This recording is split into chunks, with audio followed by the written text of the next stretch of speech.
Assalamualaikum warahmatullahi wabarakatuh. Perkenalkan, kami dari kelompok 1 kelas D3 SIA 4603. Nama saya Kamal Sadana dengan NIM 67032200103.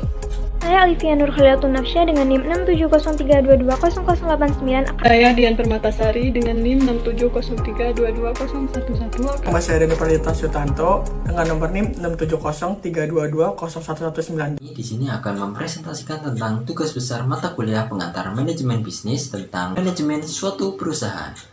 1. Identitas perusahaan. Perusahaan yang menjadi objek penelitian kami adalah PT Mandiri Press Indonesia. Perusahaan bertempat di Jalan Raya Cikarang Karawang, kilometer 29 nomor 2, Tanjung Baru, Kecamatan Cikarang Timur, Kabupaten Bekasi, Jawa Barat.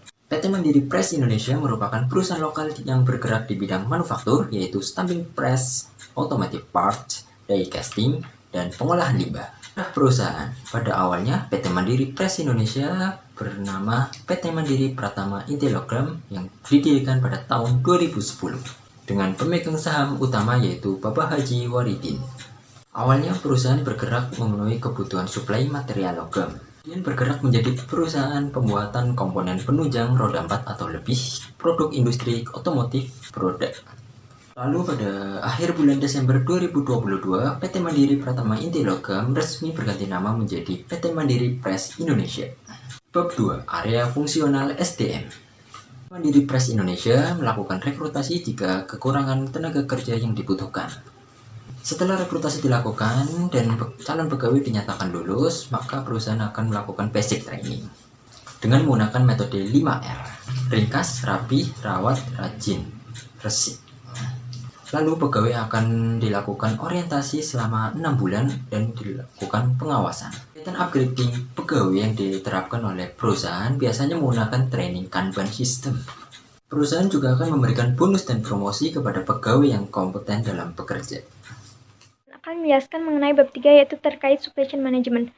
Arus barang pada PT Mandiri Press Indonesia itu yang pertama rantai pasok hulu yang dimulai dengan adanya permintaan dari customer, kemudian dilakukan pengadaan bahan baku. Bahan baku yang digunakan biasanya berupa sheet metal.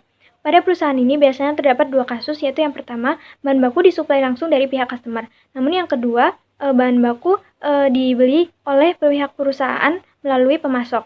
Kemudian setelah bahan baku dikirim dan sampai di perusahaan akan dilakukan pengecekan, kemudian disimpan sementara untuk persiapan proses produksi.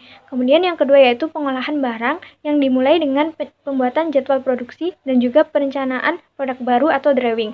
Kemudian dilanjutkan dengan proses blank pressing, plan pressing, forming, restrict pressing, dan yang terakhir yaitu proses checking. Kemudian yang ketiga, rantai pasok hilir yang dimulai dari pengiriman produk kepada customer yang kemudian akan dilakukan trial selama maksimal 3 bulan. Jika customer merasa puas, maka akan melanjutkan kontrak dan memesan kembali. Namun jika trial gagal, maka akan dilakukan proses produksi ulang dengan perubahan perencanaan produksi. Selama proses tersebut, maka akan dilakukan monitoring dari pihak Departemen QA bersama produksi. Dan kegiatan ini berfokus pada perbaikan terus-menerus agar dapat selalu meningkatkan kualitas hasil produksi. Kemudian saya akan menjelaskan mengenai bab 4 yaitu terkait sales dan marketing. Kegiatan sales pada perusahaan ini yaitu yang pertama pencarian calon pelanggan, penjualan produk, memenuhi persyaratan pelanggan administratif, mengikuti dinamika pasar, layanan purna jual, dan yang terakhir menjaga reputasi kualitas perusahaan. Kemudian kegiatan marketing yaitu berupa menentukan target pasar, media sosial, menjaga hubungan baik dengan konsumen, memperkenalkan produk, mencari tempat yang strategis, dan juga melakukan ulasan. Bab 5. Planning. Entitas yang terlibat dibagi menjadi 3 level. Yang pertama top level planning ada direktur utama dan direktur. Yang kedua ada middle level planning yaitu plan manager. Yang ketiga ada low level planning terdiri atas manajer-manajer setiap divisi.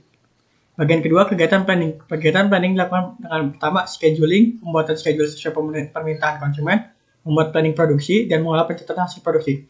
Contoh target sesuai dengan prinsip SMART yaitu adalah memproduksi barang sesuai jadwal dan hasilnya dapat memuaskan konsumen. Bab 6. Organizing. Entitas yang terlibat ada general manager, supervisor, manajer produksi, asisten manajer produksi, dan leader.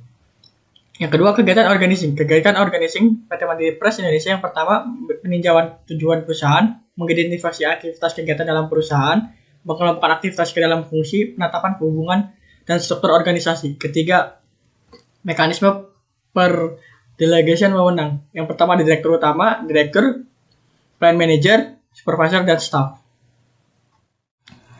Bab 7. Actuating. Budaya kerja PT Mandiri Press Indonesia yang pertama mengedepankan kerja sama tim, kedua menganggap semua karyawan sama, ketiga menerapkan komunikasi terbuka, keempat memberikan kebebasan kepada karyawan untuk mengekspresikan diri lewat ruangan kerja, yang kelima perusahaan akan memberikan reward kepada karyawan berupa kenaikan gaji atau bonus. Pola kepemimpinan dan koordinasi PT Mandiri Press Indonesia adalah pola kepemimpinan yang terlibat, artinya melibatkan antara anggota dan leader. Langkah-langkahnya yang pertama merencanakan setiap bagian dengan cermat, menjalin hubungan dengan baik antara leader dan anggota, menjaga komunikasi dengan baik. Moral booster yang diterapkan PT Mandiri Press Indonesia ada 3. Yang pertama menerapkan lingkungan kerja yang nyaman dan kondusif. Yang kedua pemberian insentif, yang ketiga memberikan dukungan moral. Mengenai bab 8, controlling. Subbab pertama, standar pengawasan. PT Mandiri Press Indonesia menerapkan standar pengawasan berupa sertifikasi sistem manajemen mutu ISO 9001-2015 yang merupakan sertifikasi sistem manajemen mutu yang fokus pada proses dan konsumen. Subbab kedua, proses pengawasan. Pengawasan terhadap 5R.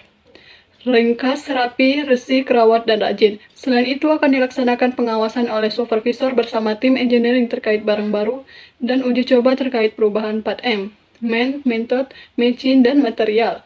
Setelah semua dinyatakan baik, barulah barang akan dikirimkan kepada customer. Dan subbab ketiga yaitu sifat pengawasan.